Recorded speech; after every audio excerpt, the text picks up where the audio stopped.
Hello friends, నమస్తే. Welcome to Parvathi vibes. ఈ hot సమ్మర్లో మన హెయిర్ స్టైల్ వల్ల మనం ఇబ్బంది పడకుండా కూల్గా ఉండేందుకు సింపుల్గా స్టైలిష్గా హెయిర్ బన్ ఎలా వేసుకోవాలో చూపిస్తాను. మనం ఏదైనా పార్టీస్ కానీ ఫంక్షన్స్ కానీ వెళ్ళాలన్నా కూడా ఈ హెయిర్ స్టైల్ చాలా బాగుంటుంది. సమ్మర్లో హెయిర్ అలా మెడ మీద పడుతూ ఉంటే చాలా ఇబ్బందిగా ఉంటుంది. అలా మెడ మీద పడకుండా ఇలా హెయిర్ బన్ ఒకటి స్టైలిష్గా వేసుకున్నామంటే మీరు చాలా ఫ్రీగా ఉండగలుగుతారు. లుక్ కూడా చాలా బాగుంటుంది. ముందైతే జుట్టు అంతా చిక్కులు తీసేసుకొని నీట్గా దువ్వుకొని మనం ఏ పార్టీషన్ అయితే మనం పాపిడి తీసుకుంటామో, నేనైతే సైడ్ పాపిడి తీసుకుంటాను. మీరు మిడిల్ పాపిడి కావాలంటే మిడిల్ పాపిడి తీసుకోవచ్చు, ఎలా కావాలంటే అలాగా.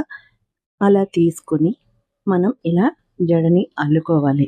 టైల్ కూంబ్ అని ఉంటుంది, ఆ కూంబ్తో మనం ఇలా తీసినట్లయితే హెయిర్కి వరుసగా వేసుకుంటూ వెళ్ళిపోవచ్చు అనమాట. చూసారా, ఈ టైల్ కూంబ్తో చివరన ఇలా అన్నామంటే ఈజీగా అల్లికను వేసేసుకోవచ్చు. ఇలా అల్లుకుంటూ ఒకదానికొకటి జత చేసుకుంటూ అలా చివరి వరకు వేసేసుకోవాలి. అలాగే రెండో వైపును కూడా వేసేసుకోవాలి. ఏ హెయిర్ స్టైల్ వేసుకోవాలన్నా జుట్టు చిక్కులు లేకుండా ముందైతే మనం తీసేసుకోవాలి. జుట్టు చిక్కులు పడుతూ ఉన్నదంటే చాలా ఇబ్బంది అవుతుంది వేసుకోవడానికి, మనకి జుట్టు సహకరించదు. సో మనం ఎప్పుడైనా సరే మంచి కండిషనర్ వాడడం మంచిది. ఒకవేళ సరైన కండిషనర్ మన దగ్గర లేదు అన్నప్పుడు హెయిర్ వాష్ ముందు 1 అవర్ ముందైనా తలకి ఆయిల్ పట్టించి అప్పుడు షాంపూ చేసినట్లయితే హెయిర్ మంచి కండిషనింగ్ ఉంటుంది. లేదా అలోవెరా జెల్ ఉంటుంది కదా, కలబంద, ఆ జెల్ని హెయిర్కి అప్లై చేసి 5 మినిట్స్ ఉంచిన తర్వాత వాష్ చేసినట్లయితే కండిషనింగ్ ఉంటుంది. సో రెండు వైపులా అల్లేసాం కదా, అల్లిన తర్వాత రెండు కలిపి ఇలా జడల్లేసుకోవాలి. రెండు కలిపి అక్కడ క్లిప్ అయినా పెట్టేసుకోవచ్చు.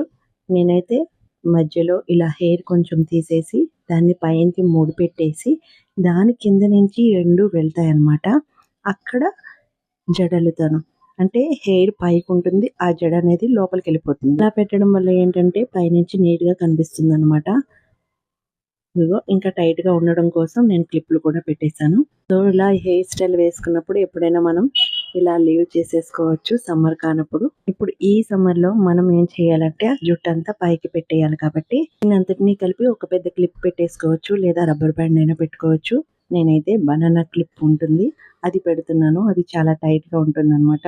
నాట్ కూడా పొడవుగా ఉండే షేప్ వస్తుంది, అందుకని నేను ఈ క్లిప్ పెడుతున్నాను. రబ్బర్ బ్యాండ్ పెట్టినట్లయితే రౌండ్ షేప్ వస్తుంది. బన్ రౌండ్గా కావాలంటే రబ్బర్ బ్యాండ్ పెట్టుకోవాలి. ఇదిగో ఇది చూసారా, దీన్నైతే మనం రబ్బర్ బ్యాండ్ కానీ క్లిప్ కానీ పెట్టిన తర్వాత ఇలా పెట్టేసుకోవాలి. ఇది మనకి మీషోలో కానీ ఏదైనా అమెజాన్, ఫ్లిప్కార్ట్లోనైనా ఆన్లైన్లో దొరుకుతాయి అన్నమాట. హెయిర్ యాక్సెసరీస్ అని ఉంటాయి, మనం అలా తీసుకోవచ్చు. సరే, అలా పెట్టేసిన తర్వాత మొత్తం జుట్టునంతటిని చుట్టుపక్కకి ఇలా పెట్టేసుకొని చిన్న రబ్బర్ బ్యాండ్ పెట్టేసుకోవాలి. చూసారుగా, అలాగా. ఈ బన్ అనేది ఇలాగా పెట్టుకోవచ్చు. ఇలా పెట్టిన తర్వాత మొత్తం కూడా మనం స్ప్రెడ్ చేసుకుని అంతా కూడా ఇలా ఫ్రీ చేయాలి. ఇది చూసారు కదా, లాంగ్గా వచ్చింది బన్. ఈ రౌండ్గా షేప్ బన్ రావాలంటే కనుక రబ్బర్ బ్యాండ్ పెట్టుకోవచ్చు. ఒక టూల్ ఉంటుంది, దాంతో కూడా వేసుకోవచ్చు. ఈసారి నేను ఆ టూల్తో కూడా ఎలా వేసుకోవాలో చూపిస్తాను.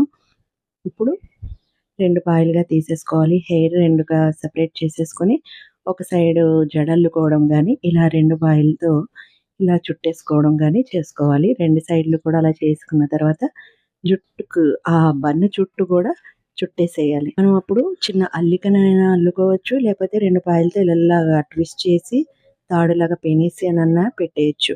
అలా పైకి పెట్టేసిన తర్వాత చిన్న క్లిప్ పెట్టేసుకోవడమే. ఇంకా చిన్న డెకరేషన్ ఏమన్నా పెట్టుకోవచ్చు, చిన్న చిన్న ఫ్లవర్స్ అట్లాగా.